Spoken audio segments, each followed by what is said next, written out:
Soros link को लेकर अब तक राहुल गांधी पर जो बीजेपी हमलावर थी, उन्होंने पहली बार इस मामले में सोनिया गांधी का भी अब नाम जोड़ दिया है। इसके पीछे बीजेपी का तर्क क्या है वो भी आपको बता देते हैं। बीजेपी का आरोप है कि forum of democratic Leaders in Asia Pacific यानी कि FDLAP जम्मू कश्मीर को ये ऑर्गेनाइजेशन एक अलग देश के रूप में देखता है। उनका ये भी कहना है कि FDLAP से सोनिया गांधी जुड़ी हुई हैं और FDLAP में जॉर्ज सोरोस का पैसा लगा है।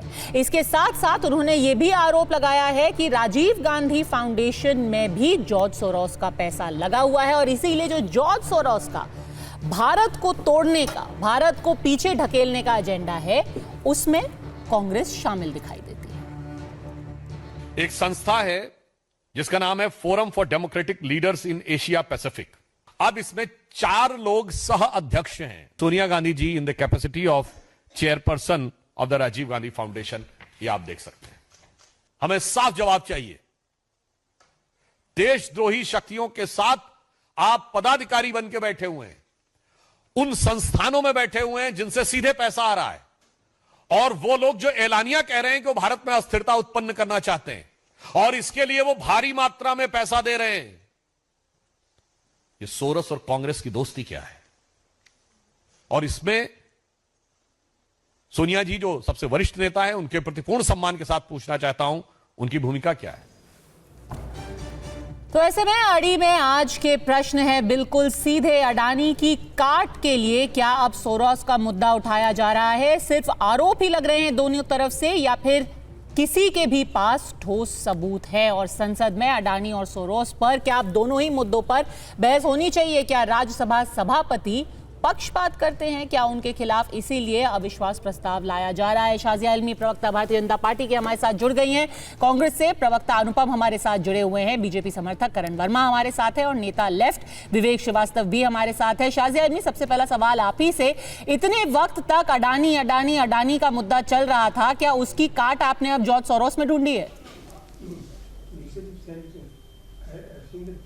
नहीं, मुझे लगता नहीं हमें कोई काट ढूंढने की जरूरत थी। दरअसल भारत के साथ जो भी खिलवाड़ करेगा और जो भी उसकी अर्थव्यवस्था को डिस्टेबलाइज करने में पूरी तरह से विदेशी ताकतों के साथ हाथ मिलाएगा, उसके खिलाफ तो हमें जो कुछ करना है हम करेंगे।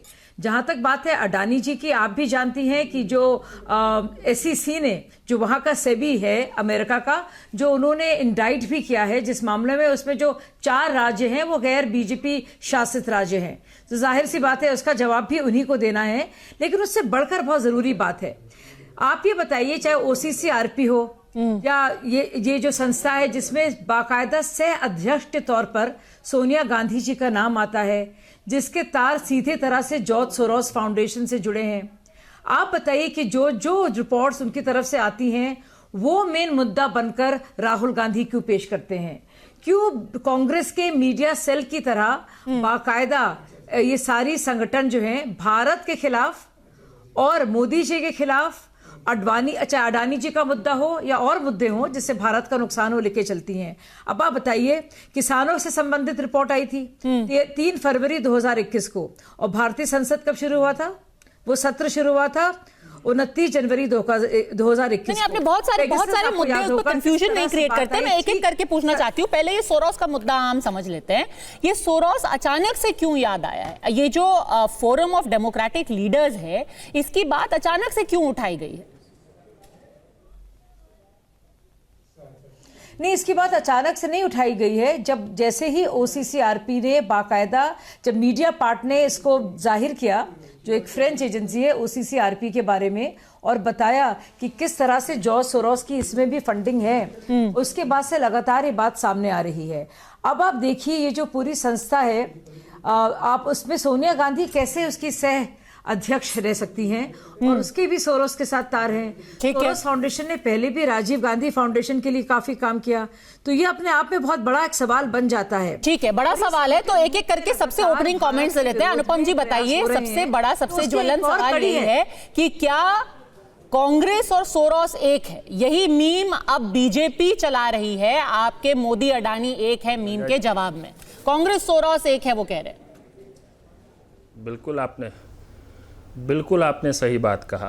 और आपका प्रश्न और आपने जो भाजपा प्रवक्ता से प्रश्न पूछा कि अभी ही क्यों सोरोस का मामला, ये अभी सोरोस का मामला इसलिए है क्योंकि इस वक्त जो देश की सबसे बड़ी बहस है वो है मोदी अडानी एक है, गंगाधर ही शक्तिमान है, और इस असल बहस को दबाने के लिए एक फर्जी बहस क्रिएट किया जा रहा है। आप मुझे समय देंगे तो मैं साबित कर दूंगा आपके शो पे कि यह पूरी तरह से फर्जी बहस है। और आपके बीजेपी के प्रवक्ता अगर तार्किक ढंग से बात करें तो अपनी एक बात को साबित नहीं कर पाएंगे। मैं पहले ही आपको बता देता हूं, सुनिए मैं क्या बता रहा हूं। इनका कहना है कि OCCRP नामक कोई संगठन है, media organisation, group of journalists है, जिसको जॉर्ज सोरोस और United States department of state fund करता है। यही कह रहे हैं ये लोग। और ये ऐसा कह रहे हैं कि ये हमको फ्रांस की एक और मीडिया कंपनी मीडिया पार्ट ने ये बात बताया है। ये एक अंतर्राष्ट्रीय मीडिया एजेंसी की रिपोर्ट का इस्तेमाल करके कह रहे हैं कि OCCRP में जो रिपोर्ट आती है उसको कांग्रेस पार्टी ट्वीट कर देती है, उस पर कांग्रेस पार्टी अपनी बात कहती है। भाई साहब, सबसे पहले तो ये समझिए आप बात, मीडिया पार्ट फ्रांस की मीडिया ऑर्गेनाइजेशन है। आपका राफेल घोटाला उजागर ही मीडिया पार्ट ने किया था। आज मीडिया पार्ट की रिपोर्ट आई है कि भाजपा जिस ढंग से मीडिया पार्ट की रिपोर्ट का इस्तेमाल कर रही है वो फेक न्यूज फैला रही है। आप जाके चेक करिए मीडिया पार्ट का ऑफिशियल स्टेटमेंट आज क्या है कि भाजपा मीडिया पार्ट के OCCRP संबंधित मामले का हुआ क्या? Fake news. चुप रहिए आप प्लीज, मुझे बोलने दीजिए, उसके बाद आप बात करिएगा। आप पहले बीजेपी वाले प्रवक्ता को बंद कर दीजिए। मैम आपको मैं कह रहा हूं, अगर तार्किक ढंग से बात होगी तो चुप ही नहीं रह पाएंगे। एक एक करके तो मीडिया पार्ट मेरी बात पूरी हो जाने दीजिए। मैं ये कह रहा हूं कि बिल्कुल फेक डिबेट क्रिएट किया गया है कि OCCRP के पीछे United States department of state, और सोचिए जिस तरह मोदी जी की इमेज बचाने के लिए भाजपा यहां तक नहीं मानती कि चीन ने जमीन पर कब्जा कर लिया, उसी तरह अडानी जी को बचाने के लिए भाजपा अमेरिका के साथ संबंध को भी तार-तार देखिए, अभी हम चीन, OCCRP फिर बहुत सारे मुद्दों पे भटक जाएंगे।